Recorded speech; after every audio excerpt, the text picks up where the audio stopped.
যে আমার আপুরা ভাইয়েরা আজকে ডিমের কোরমা হবে, তাই প্রথমে ডিমটাকে সিদ্ধ দিয়ে দিলাম। সিদ্ধ দিয়ে ডিমটার ভিতরে প্রথমে 1 চামচ পরিমাণ লবণ দিয়ে ডিমটা সিদ্ধ করলে ডিমটা কখনো ছিলতে সমস্যা হবে না। তাই লবণ দিয়ে প্রথমে ডিমটাকে সিদ্ধ করে নিব। আমার আপুরে নিয়েছিলাম, এই যে ছুলে দেখুন একটু কিছু, এই যে হালকা করে কেঁচো করে নিয়েছি ডিমটাকে। আজকে করব ডিমের মজার এক কোরমা করব, শাহী কোরমা। শাহী কোরমা করে ডিমটাকে সিদ্ধ করে ছিঁড়ে নিয়েছি। এখন ডিমটাকে ভেজে নেব ভালোভাবে। ভাজার জন্য চুলায় একটা প্যান বসিয়ে দিয়েছি। প্যান বসিয়ে দিয়ে প্যানের একটু পরিমাণ মতো তেল দিয়ে নিয়েছি। এখন এটাকে ভেজে নেব। ভেজে নেওয়ার জন্য প্রথমে ডিম ভাজার সময় অনেক সময় ফুটে গায়ে পড়ে, জন্য প্রথমে একটু লবণ দিয়ে নেবেন। লবণ দিলে ডিমটা কখনো আর ফুটে গায়ে পড়বে না, ছিটে। তারপরে এখন দিয়ে দেবে এখানে এই ডিমগুলোকে দিয়ে দেবো।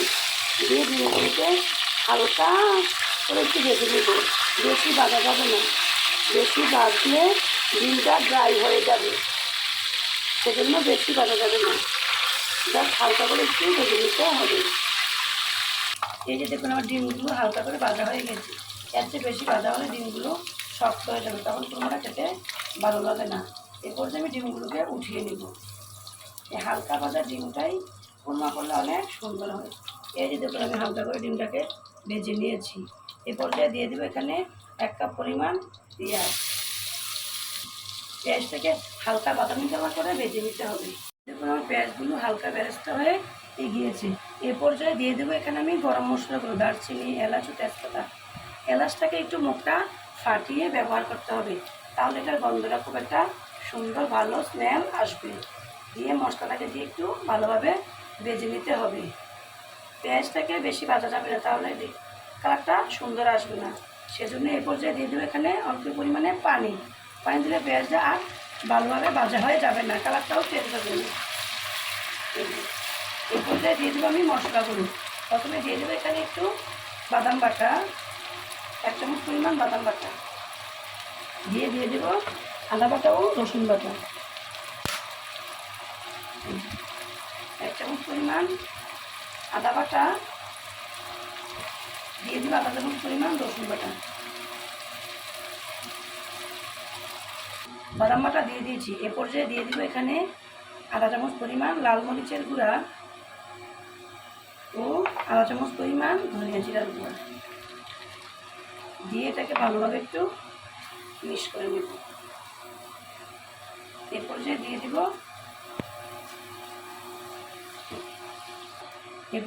দিব 1 চামচ পরিমাণ টক দই।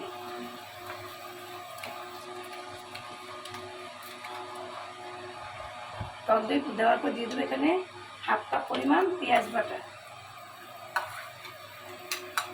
পেঁয়াজ বাটা দিয়ে এগুলোকে সবগুলো উপকরণকে ভালোভাবে মিশিয়ে নেব। এ পর্যায়ে দিয়ে দেবো 1/2 কাপ পরিমাণ লিকুইড দুধ। এই দুধটা দিয়ে এটাকে ভালোভাবে মিশিয়ে নেব। এখন দিয়ে দেবো 1/2 চা পরিমাণ লবণ। লবণটা দিয়ে এই মশলাটাকে ভালোভাবে কষিয়ে নেব। ততক্ষণ কষাবো যতক্ষণ পর্যন্ত মশলার তেলটা ভালোভাবে উপরে ভেসে না ওঠে। এই শাহী কোরমার রেসিপিটা আসলে অনুসরণ করে রান্না করলে অনেক সুন্দর একটা গন্ধ এবং ভালো ফলাফল পাওয়া যাবে। এ পর্যায়ে দিয়ে দেবো 1/2 চামচ পরিমাণ চিনি। চিনি না দিলে একটা কোরমা একটা ভাব আসবে না, সেজন্য দিয়ে দিলাম এখানে 1/2 চামচ পরিমাণ চিনি। দিয়ে মশলাটাকে ভালোভাবে কষিয়ে নেব। এই যে দেখুন মশলা আমার ভালোভাবে কষানো, তেলটা উপর ভেসে আসছে। এ পর্যায়ে দিয়ে দেবো আগে থেকে ভেজে রাখা ডিমগুলো। এই ডিমটাকে একটু ভালোভাবে এটার সাথে মশলাটাকে কষিয়ে নেব।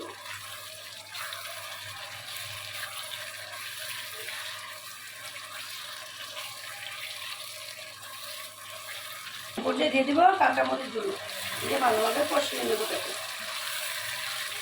এখন দিয়ে দেবো এখানে চাল করে রাখা লিকুইড দুধ, আধা কাপ দুধ দিয়ে দেবো।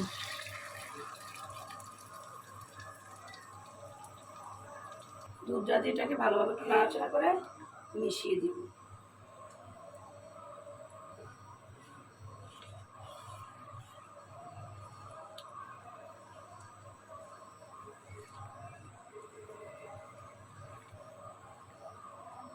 এই দেখুন এ পর্যায়ে আমার ডিমের কোরমাটা হয়ে গেছে, কত সুন্দর হয়ে গেছে। এরপরে পুরো আঁচটাকে কমিয়ে দিব। কালারটা কত সুন্দর হয়েছে দেখুন। এরপর দিয়ে দিব পেঁয়াজ বেরেস্তা। পেঁয়াজ বেরেস্তা দিলে শুধু কিন্তু কুরমাটা দেখতে অনেক সুন্দর হয়। দিয়ে এখন চুলার আঁচটা বন্ধ করে দিব। এই যে দেখুন আমার আপুরা ভাইয়েরা, আমার ডিমের কুরমাটা হয়েছে। ডিমের এই শাহী কুরমাটা রান্নাটা কত সুন্দর হয়েছে, কাটা দেখুন, দেখতে অসাধারণ হয়েছে। পেঁয়াজ বেরেস্তা দেওয়ার কারণে কত সুন্দর লাগতেছে দেখুন দেখতে। আপনারা অবশ্যই বাসায় বানিয়ে নেবেন। আজ এই পর্যন্ত, আল্লাহ হাফেজ।